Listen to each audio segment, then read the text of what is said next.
Hi friends, எப்போவுமே tea coffee குடிச்சு போர் அடிச்சு போயிடுச்சுன்னா இந்த மாதிரி ட்ரை பண்ணுங்கள். சூப்பராக இருக்கும். இது வந்து குடிக்கிறதுக்கு டீ மாதிரி இருக்கும், ஆனால் வந்து பால் தான். இதுவும் குடிக்க வந்து ரொம்பவும் சூப்பராக இருக்கும். சளி பிடிச்சிருக்கு அப்படின்னா தொண்டைக்கு வந்து ரொம்ப இதமாக இருக்கும். ட்ரை பண்ணி பாருங்கள். பாலை முதல்ல அடுப்பில் வைங்க, காஞ்சிக்கிறட்டும்.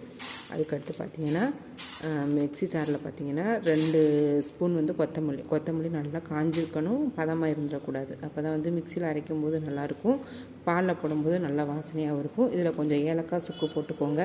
நான் வீடியோ எடுக்க மறந்துட்டேன். போட்டு நல்லா அரைச்சிட்டு கொஞ்சம் குறைப்பாக அரைச்சிட்டு 2 ஸ்பூன் போடுங்க.